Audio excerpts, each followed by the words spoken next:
Coming into the wrestling season in 8th grade, I thought I was so damn tough. I thought I was such a Billy Badass. And then I stepped onto the mat and I learned that I absolutely was not. I got my head bumped halfway through a 1.5 hour practice and I had to go home.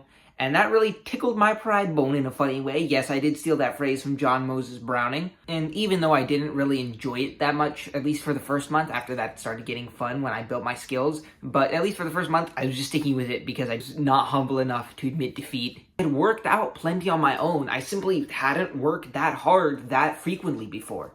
Simply not have reached the level of strength, conditioning, and discipline that I have currently if it weren't for those great, amazing coaches that I had in middle school and then later in high school pushing me to work harder than I was going to on my own. And comparing both myself after beginning wrestling to me before wrestling and myself after wrestling to other kids my age who did not wrestle at all and just worked out on their own, did whatever, I came to realize that to build that kind of discipline that you see among wrestlers, kids need coaches. Kids need somebody there telling them to do more than they would otherwise because it's much easier to make excuses to yourself than it is to make excuses to coach. Even when you're actually messed up, coach usually isn't even going to care then. Well, a decent coach will care, but not that much. It only hurts. You're not hurt, right? Cool as it sounds to just build your discipline and your purpose on your own. And just be that kind of, lone wolf type guy that you see in all of those hyper-edited villain arc YouTube shorts and just do everything yourself. That's really not going to work for the majority of young men. If you look around at young men these days, take in the reality, that's not going to happen. They need somebody outside of themselves, getting themselves to actually work, instead of just getting themselves wrapped up in the aesthetic and not actually doing anything.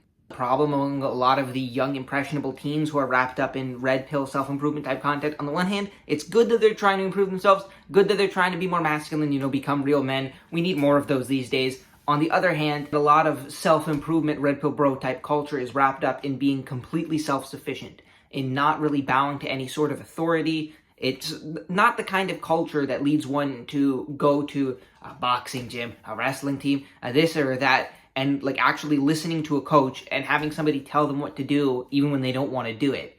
Because, a lot of these guys are just kind of egotistical young kids like I was before I did wrestling, and they don't want to bow to anybody. Young men have strong masculine coaches like they did in the past, and coaches does not literally just mean sports coaches. It means teachers. Kind of, depending on the teacher you have. Teachers these days, no. Teachers back then, some of them. It could be fathers. It could be basically any kind of authority figure that makes you do what you should do, but you don't want to do. They will never become men like they were back in those times. While one young man here or there may be able to become make something of himself without a proverbial coach to guide him, that just isn't going to work large scale. It never has at any point throughout history. In the times in history where men were not as noodly as they are now, they had coaches. However, there's a caveat to this whole thing about coaches that I've noticed now that I'm in high school. You see, the first week of practices every wrestling season is referred to as Hell Week because of how supposedly hard it is. And what I noticed coming into Hell Week sophomore year, in freshman year, I came in and I actually was out of shape.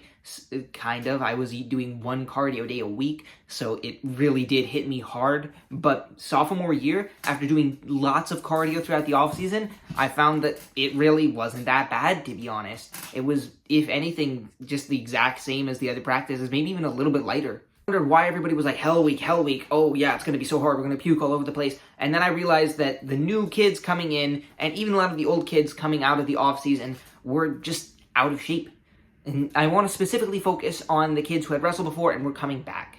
They all pretty much down the board worked hard across the entire team throughout the season. There's no spread among wrestlers, like here are the lazy kids, here are the hardworking kids. If you're a lazy kid, coach will make you work harder or he will boot you. And he does not mess around. He will break your neck if you don't do what he tells you to. And while plenty of them went to wrestling club and all that throughout the off season, went to the gym and lifted, a lot of them really didn't do that much cardio throughout the off season. And I mean, okay, I get it, everybody hates cardio, but I still do it all the time, and I did it all the time throughout the off season. I've been doing cardio a lot since I was 11, so I'm just very used to, even when in the off season, doing lots of cardio. And because of that, when I came into the season sophomore year, I still had basically the same conditioning that I did when I ended the season freshman year. so it really wasn't that hard to reacclimate. What struck me was that so many kids who were very disciplined and hardworking throughout the season, and even a little, in some ways, more disciplined than I was, because they were cutting weight. I don't cut weight. It's bad for your health. Wrestlers don't do it, but a lot of them were, and still working hard in the practice room, and this and that, going to even more off-season competitions than I did, and yet when they're out of the watchful eye of the coach, they still weren't really doing all that much cardio. And because of that, when the time for the next season came around, they were puking the first week. Okay, well, not actually puking, but like they weren't having a fun time. And that's how I came to realize that there's another trap, a trap that's just as dangerous as being egotistical and thinking that you can do everything yourself, is becoming too reliant on the coach and too reliant on the structure, such that when you're taken out of that structure, you don't really know what to do with yourself, and you can't impose that same discipline on yourself that was imposed on you by the coach. Coaches need to be there to give the majority of young men their start in discipline, to show them how things work. Without that, young men just aren't going to know. In the vast majority of cases, that's just a fact. They're not going to know. They need guidance. They had guidance in the olden days. That's why men were the way they were. They don't have guidance now. That's why men are the way they are now. But if you become too dependent on that guidance, then the moment you're out on your own, you just kind of flounder, and generally you don't do your cardio. Being coached needs to be an active learning experience. You need to be taking what you've learned from your coach and learning how to apply it to yourself without anybody else telling you to do so. What I generally like to use is, anytime I'm making an excuse to not do something, cardio, this or that, I like to think, would this convince coach? Would coach let me miss a practice because of this? Would coach let me slack off because of this, etc.?